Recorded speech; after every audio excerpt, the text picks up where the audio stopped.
아프니까 청춘이다라는 유명한 말이 있습니다. 야, 그런데 사실 아프면 진짜 아무것도 보이지가 않아요. 일단 안 아파야 그 다음에 무언가를 할 수 있지 않을까요? 대출금리가 가파르게 상승하면서 전세로 살던 많은 분들이 월세로 전환을 하기도 했고요. 자금이 부족해서 월세로 거주하는 분들도 많습니다. 그런데 이 월세가 많이 아파요. 아프기만 하면 다행인데 매월 내는 돈에 비해서 주거 환경이 또 따라오지를 못합니다. 아쉬운 게 있다는 말인 거죠. 자, 그래서 오늘은 역세권 청년주택을 소개해 드리려 합니다. 역세권 청년주택이 뭘까요? 따라오시죠.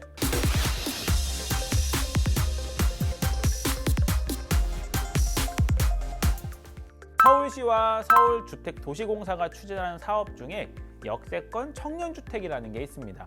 교통입지가 좋은 역세권에 대학생, 청년, 신혼부부 등의 주거난 해소와 주거 안정을 위해 시세보다 저렴하게 공공임대, 민간임대로 주택을 제공하는 사업입니다. 역세권 청년주택에는 공공임대와 민간임대가 있고요. 민간임대는 또 특별공급과 일반공급으로 나눠집니다. 공공임대, 특별공급, 일반공급 들어보면 머리가 아픈데 뭐가 다른지 궁금하시죠? 다른 점은 임대료라고 보시면 됩니다. 공공임대는 주변 시세 대비 30% 수준이고요. 민간임대 특별공급은 85% 수준, 일반공급은 95% 수준입니다. 공공임대는 주변 시세 대비 임대료가 상당히 낮기 때문에 항상 인기가 많습니다. 전체의 공급량에서 공공임대는 약 10에서 20% 비율이다 보니 하늘의 별 따기라는 말이 있기는 하지만 임대료가 워낙 저렴하다 보니 저도 만약 들어간다고 하면 공공임대가 되면 좋겠어요. 역세권 청년주택이 무엇인지 알아보았으니 그럼 누가 신청할 수 있는지 신청 조건을 알아보러 갈까요? 첫 번째, 신청자 기준으로 만 19세 이상 39세 이하여야 신청이 가능하고요. 두 번째, 신청자 기준으로 무주택이어야 합니다.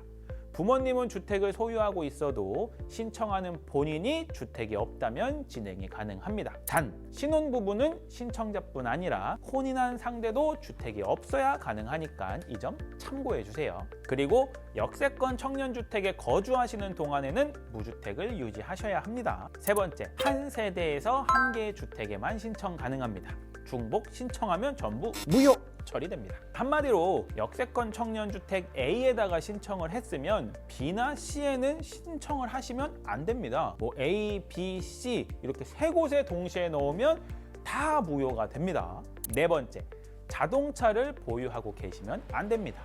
신청할 때뿐만 아니라 거주하시는 동안에도 보유하시면 안 됩니다. 하지만 청년과 신혼부부는 예외적으로 자동차 소유를 인정받는 경우가 있는데 그와 관련해서는 표로 안내해 드릴 테니 한번 봐주세요. 대학생은 인정이 안 됩니다.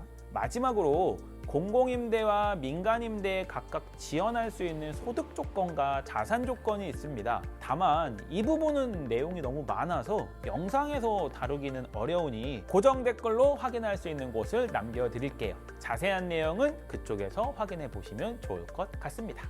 자, 역세권 청년주택의 장단점은 뭘까요? 무엇 때문에 이렇게 사람들한테 인기가 많은 걸까요? 첫 번째, 주변 시세 대비 낮은 가격으로 공급된다는 점입니다. 민간임대만 하더라도 10에서 20% 낮은 가격으로 공급되는데 공공임대는 두말할 필요가 없죠. 두 번째, 임대보증금의 50%까지 무이자 대출이 가능합니다. 역세권 청년주택 주거비 지원, 신혼부부 임차보증금 이자 지원, 청년 임차보증금 이자 지원 등 다양한 금융지원을 통해 보증금을 마련하기 어려운 경우 낮은 금리로 대출을 받아 자금을 마련 가능합니다. 거기다 참고로 청년 월세 지원이라는 것도 있어서 월세도 월 20만 원씩 최대 10개월 동안 지원받을 수 있습니다. 세 번째, 서울 중심지에 위치해 있어 교통이 편리합니다. 자, 이름에 역세권이 들어가 있듯이 지하철역 인근으로 주택이 공급됩니다. 그렇기 때문에 회사를 출퇴근해야 하는 직장인들이나 등하교해야 하는 대학생들도 편하게 이동이 가능합니다.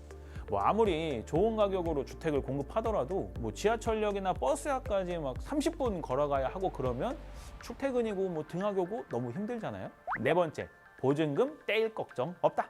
자, 요즘 전세 사기가 아주 난리입니다. 하지만 역세권 청년주택은 집주인이 개인이 아니니까 보증금 떼일 걱정도 없고 보증보험도 의무이기 때문에 사기당할 일도 없다는 것도 장점 중에 장점이겠죠. 자, 하지만 장점만 있을 수는 없겠죠.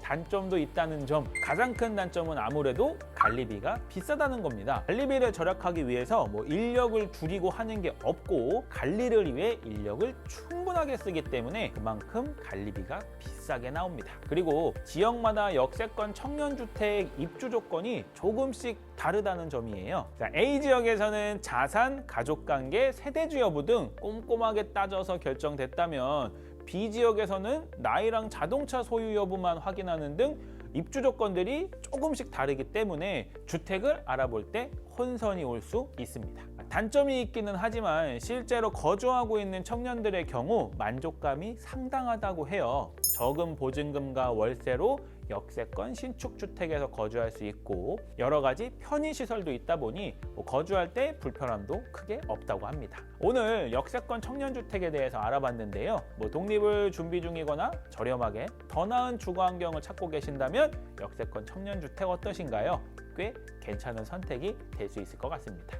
오늘 내용도 도움이 되셨다면 구독과 좋아요 꼭 부탁드릴게요.